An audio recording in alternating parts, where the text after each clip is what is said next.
Hello and welcome guys. इस video में हम लोग स्टडी करेंगे एंटोमोलॉजी के बारे में, अर्थात जानेंगे कि एंटोमोलॉजी होता क्या है और इसके डिफरेंट सारे बैकग्राउंड्स क्या क्या हैं। तो सबसे पहले हम देखते हैं कि एंटोमोलॉजी है क्या। सबसे पहले हम इस शब्द एंटोमोलॉजी की बात करते हैं। तो ये जो शब्द है वो आया है ग्रीक भाषा से, ठीक है। ग्रीक भाषा के दो शब्द एंटोमोन और लोगोस से हमारा जो एंटोमोलॉजी शब्द है वो बना है, ठीक है। तो सबसे पहले हम इस एंटोमोन वर्ड को समझते हैं। एंटोमोन का मतलब होता है दो शब्द ई एन इन और टिमेनिन अर्थात टू कट। इन दोनों शब्द से हमारा शब्द बना है एंटोमोन, अर्थात ऐसा कुछ या a things that cut into, अर्थात ऐसा कुछ जिसे हम लोग कई टुकड़ों में काट सकते हैं, ठीक है। अर्थात कोई ऐसा जीव जिससे हम कई सेगमेंट में बांट सकते हैं या तोड़ सकते हैं, उसे हम क्या बोलते हैं, इंसेक्ट, ठीक है। अर्थात इंटरनली सेक्टेड अर्थात अंदर से कई भागों में बटा हुआ। अगला देखते हैं लोगोस। लोगोस का मतलब क्या होता है, साइंटिफिक स्टडी। तो इन दोनों से मिलकर के हमारा शब्द आया है एंटोमोलॉजी, ठीक है। अर्थात एंटोमोलॉजी मतलब इंसेक्ट का साइंटिफिक स्टडी, ठीक है। अगला, यह एक विज्ञान की भाग है, अर्थात यह विज्ञान की जूलॉजी की वह भाग है जिसके अंतर्गत हम लोग इंसेक्ट का स्टडी करते हैं, ठीक है। यह एक जूलॉजी का भाग है जिसके अंतर्गत हम लोग इंसेक्ट का स्टडी करते हैं, ठीक है। जूलॉजी के इस ब्रांच में हम लोग इंसेक्ट के ओरिजिन को और उसके इवोल्यूशन को स्टडी करते हैं, उसके डाइवर्सिटी और क्लासिफिकेशन को स्टडी करते हैं, अर्थात इंसेक्ट के टेक्सोनॉमी को या इंसेक्ट के वर्गीकरण को स्टडी करते हैं। इंसेक्ट के बॉडी के ऑर्गेनाइजेशन को और उसके बॉडी के डिफरेंट पार्ट है वो क्या क्या फंक्शन करते हैं इसके बारे में स्टडी करते हैं। इंसेक्ट के डेवलपमेंट, जैसे क्या पढ़ते हैं हम लोग, 3 स्टेज डेवलपमेंट और 4 स्टेज डेवलपमेंट, अर्थात मेटामॉर्फोसिस, एम्ब्रियोजेनेसिस। साथ ही साथ इन्वायरमेंट के अंदर इन्वायरमेंट और इंसेक्ट का एक जीव से दूसरे जीव के साथ और अपने ही इंसेक्ट के ग्रुप के अंदर एक दूसरे से क्या रिलेशन है, अर्थात इंटरएक्शंस को हम लोग यहाँ पर स्टडी करते हैं, ठीक है। साथ ही इंसेक्ट के सराउंडिंग का मतलब इंसेक्ट के इन्वायरमेंट का यहाँ पर स्टडी करते हैं, उसका पास्ट हिस्ट्री अर्थात इवोल्यूशन, और अंत में इंसेक्ट का इकोनॉमिक इम्पोर्टेंस। तो ये सारे चीज़ों को हम लोग एंटोमोलॉजी में स्टडी करते हैं, ठीक है। इस एंटोमोलॉजी को हम लोग 2 पार्ट में डिवाइड करते हैं। पहला पार्ट कौन सा हो गया, इतना भाग, और दूसरा हमारा ये वाला भाग।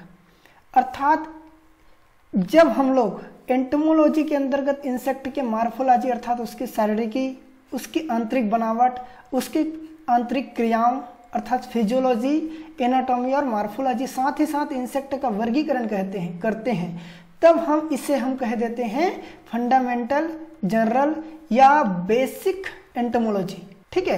अर्थात बेसिक या एकेडमिक एंटोमोलॉजी क्या है, जिसके अंतर्गत हम लोग इंसेक्ट के मार्फोलॉजी, एनाटॉमी, फिजियोलॉजी और टेक्सोनॉमी का स्टडी करते हैं।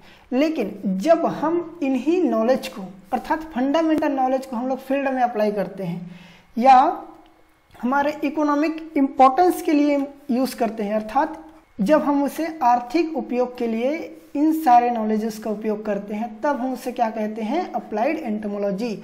अर्थात बेसिक साइंस को जब हम लोग प्रैक्टिकल लाइफ में अप्लाई करते हैं तब हम उसको क्या बोलते हैं, अप्लाइड साइंस। उसी तरह से अप्लाइड एंटोमोलॉजी क्या हो गया, जब हम एंटोमोलॉजी के सारे नॉलेज को प्रैक्टिकल लाइफ में अप्लाई करेंगे, ठीक है। क्यों करेंगे, ह्यूमन के बेनिफिट के लिए, मनुष्य के लाभ के लिए हम इन सारे नॉलेज का उपयोग करेंगे, ठीक है। जैसे पेस्ट मैनेजमेंट है, बायोलॉजिकल पेस्ट कंट्रोल मैनेजमेंट हम लोग पढ़ते हैं, एपीकल्चर है, सेरिकल्चर है, ठीक है, अर्थात मधुमक्खी पालन, रेशम कीट पालन।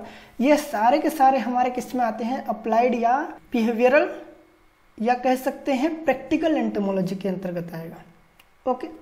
अगला हम समझते हैं कि इंसेक्ट एक्चुअल में है क्या, ठीक है। तो क्लासिफिकेशन के अंतर्गत हमने देखा है कि सबसे पहला क्लासिफिकेशन होता है, ठीक है, 5 किंगडम क्लासिफिकेशन, जिसमें कौन सा एनिमल को कौन सा किंगडम में रखा गया है, किंगडम एनिमेलिया, ठीक है। और इस किंगडम एनिमलिया को कई फाइलम में डिवाइड किया है। जब इसे कई फाइलम में डिवाइड किया तो इंसेक्ट कौन से फाइलम में आता है? आर्थ्रोपोडा। फाइलम आर्थ्रोपोडा में इंसेक्ट आता है, ठीक है। इस फाइलम आर्थ्रोपोडा को जब हम कई सब फाइलम में डिवाइड करते हैं तो उनमें से एक सब फाइलम होता है यूनिरेमिया। उस सब फाइलम में हमारा इंसेक्ट बिलोंग करता है और खुद इंसेक्ट कौन से क्लास में आता है? क्लास इंसेक्टा, या इसी क्लास इंसेक्टा को हम एक और नाम से जानते हैं, क्या? हेक्सापोडा। हेक्सा का मतलब होता है 6 और पोडा का मतलब होता है लेग।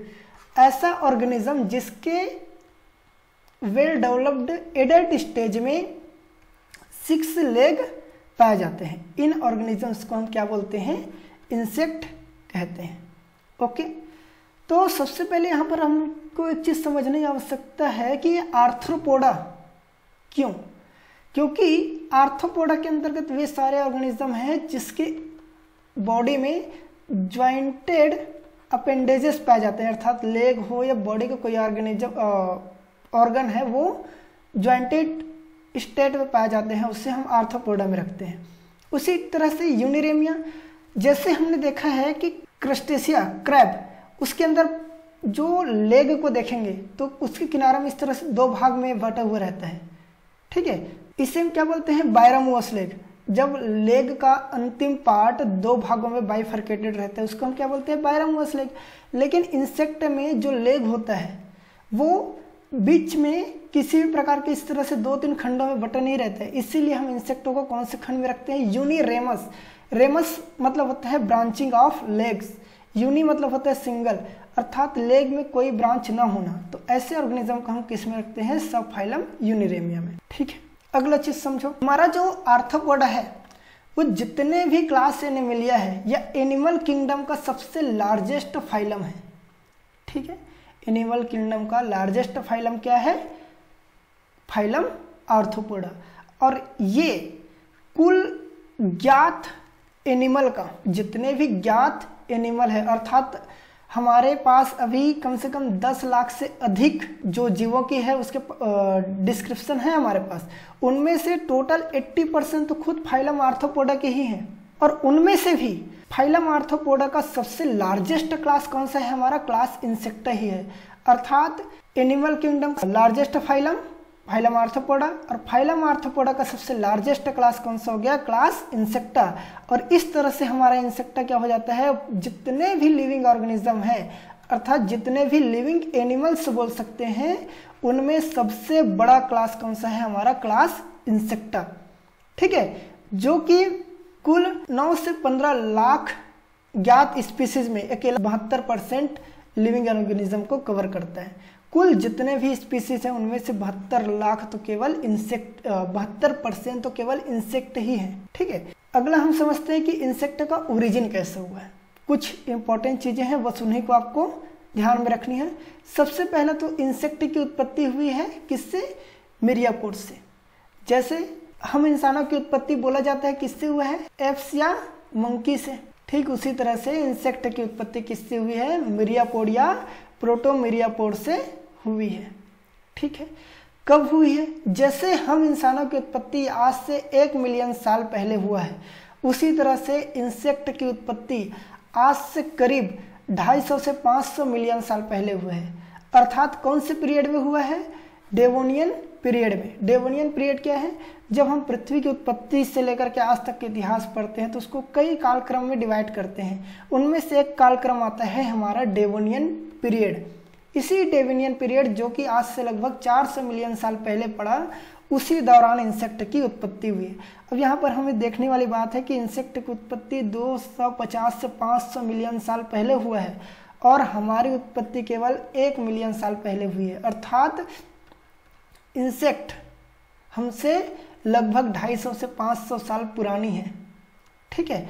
और जितने भी डोमिनेंट क्लास हैं उनमें से सबसे मोस्ट डोमिनेंट क्लास कौन सी है? इंसेक्ट।